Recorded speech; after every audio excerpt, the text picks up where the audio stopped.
Developing now, the family of Terrence Caffey is furthering his legacy.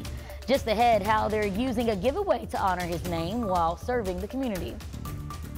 Plus, Hurricane Debby is now in the U.S. and shaking up parts of Florida. In minutes, a look at the damage and where the storm is tracking next. And celebrations are happening for one of Arkansas's very own. Later in the show, how a Little Rock native is gearing up for the Paralympics as TV 11 at noon starts now.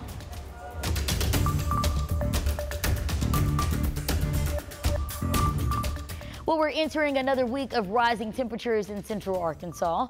Thanks for joining us. I'm Jurnee Taylor. Meteorologist Nathan Scott is in the weather center preparing to issue a THV 11 weather impact alert for tomorrow. Nathan, what more can you tell us about this rising heat? Good afternoon, Jurnee. Did you enjoy the break we saw this weekend? Really wasn't much of a break.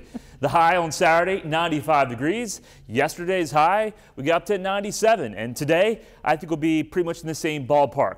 Out there right now, we've got some clouds bubbling up, but temperature already 94 at Little Rock, 89 Arkadelphia, 90 in Russellville. When we take a look at the dew points, they're up there, but nothing too crazy. Most dew points are into the 60s and lower 70s. So here's what it feels like out there. It feels like 101 right now in Little Rock. Feels like 103 in Camden. Lows tonight, we're dropping down into the low to mid 70s. But here's why we have that THV 11 weather impact alert on your Tuesday, because we're expecting the air temperature now to reach at least 100 degrees. The feels like primarily should stay below 105, I think, for many areas. I'll let you know if more impact alerts can be expected coming up. All right, Nathan, thank you. Well, this afternoon, we're still working to find out more on a dead body found in North Little Rock. The Pulaski County Sheriff's Office first received the tip on Friday. After arriving near Vaughn Road, they found a dead body partially buried in a wooded area. Now, the incident is being investigated as a homicide, and once new information becomes available, we'll work to update you on air and online at thv11.com. Well, this weekend, a historic military exercise took place on one of Arkansas's highways. This video gives you a first-hand look at the operation just outside of Jonesboro and Bono. Highway 63 was shut down so the U.S. Air Force and the Arkansas Air National Guard could put their skills to the test. Different teams were able to practice emergency landings, and police and fire crews were close by to make sure all went well. And turning now to a traffic alert, RDOT will shut down parts of I-30 this week to continue their widening project. Throughout the week, daytime closures will happen from 8 a.m. to 5 p.m.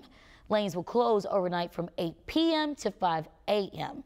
RDOT is planning to just shut down one lane at a time, but if needed, double lane closures will only happen between 11 p.m. and 4 in the morning. There will be signs in place to help guide traffic. Now, as you start your week, here's a look at fuel costs in case you need to gas up. According to AAA, the average cost of regular gas in Arkansas will run you about $3.06. That's much cheaper than this time last year. You can see on your screen the cost of gas in 2023 set at $3.50.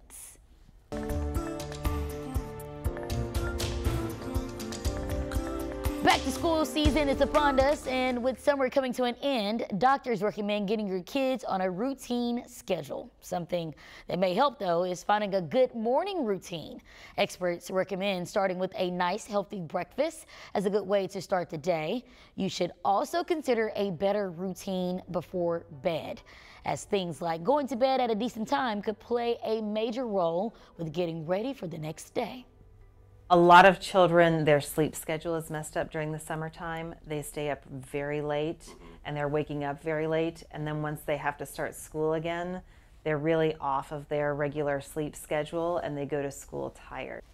Preparing outfits and lunches the night before can also help with setting your child up for success. And also happening as we speak, Governor Sanders is hosting an event recognizing teachers across the state. Educators are gathering at the governor's mansion for this year's Teacher of the Year event. It happens every year as regional and semi-finalists are acknowledged for their work in school.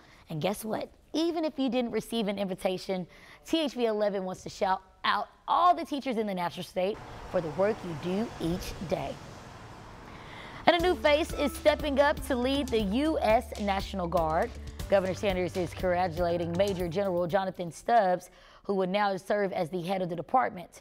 Stubbs previously served as the adjutant general for Arkansas's National Guard. He will now oversee all programs and policies that affect hundreds of thousands of citizen soldiers nationwide.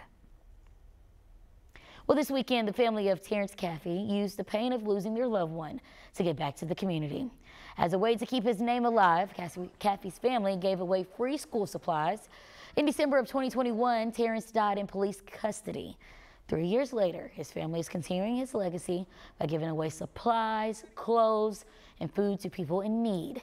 They tell us it's important to give back to the very community that poured into him. Terrence actually used to live over here, went to school up the street and everything like that, so it makes us feel good that we're actually helping the people that he may have ran across in life or crossed paths with or anything like that. Terrence's loved ones say they don't plan to stop saying his name anytime soon. Communities are still bouncing back over a year after a tornado ripped through parts of Arkansas.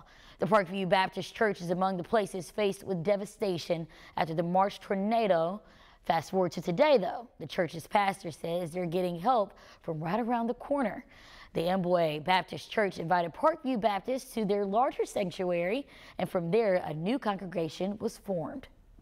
We had to kind of face reality of what was going on in our own small congregation, and so we, have to open our doors to Parkview, behind the tornado that they had experienced. Now the two churches will merge together in the Amboy building, but under the Parkview name.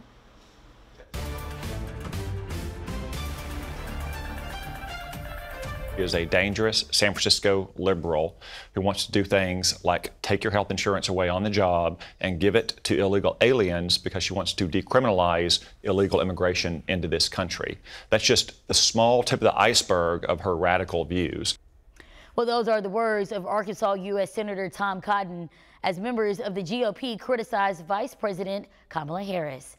Nicole Skanga gets you caught up as the pool narrows for Harris's running mate. As vehicles come and go outside Vice President Harris's Washington home Monday, anticipation is building to hear her pick for a running mate. On Sunday, she interviewed at least 3 top contenders in person: Minnesota Governor Tim Walz, Arizona Senator Mark Kelly, and Pennsylvania Governor Josh Shapiro. Transportation Secretary Pete Buttigieg, Illinois Governor J.B. Pritzker, and Kentucky Governor Andy Beshear are also said to be in the mix. I come from a state where you have to cross the aisle. In an interview, Governor Beshear insisted he can appeal to voters in both parties, while Pritzker touted his accomplishments in a new video. There's no better place to see the change possible under Democratic leadership. Vice President Kamala Harris is expected to officially announce her running mate tomorrow morning ahead of a campaign stop in Philadelphia later in the day. That's according to multiple people familiar with the selection process. Whoever Harris picks is set to join her on a 7-state battleground tour starting tomorrow. The latest CBS News poll shows Harris virtually tied with former President Trump in battleground states and within the margin of error nationwide. Black voters now a big increase in the number who say they are going to vote. Turnout matters here, and they are more enthusiastic with Harris as the nominee. The poll shows Harris and Trump statistically tied in Pennsylvania, Michigan, and Arizona, with Harris 2 points ahead in Nevada, and Trump with an edge in Wisconsin, North Carolina, and Georgia. Nicole Skanga, CBS News, Washington. One man in Arkansas is sharing his road to being sober, and he wants to help others with a similar struggle. How this new app does just that after the break. And it's going to be a scorcher on your Tuesday. We do have that THV 11 weather impact alert starting out around 1 o'clock, continuing until 5 o'clock. That's because the air temperature will likely climb to 100 degrees. When you take a look at the heat index, though, primarily staying below 105. There's going to be some heat advisories issued for parts of the state. I'll let you know how long this terrible heat will be sticking around coming up.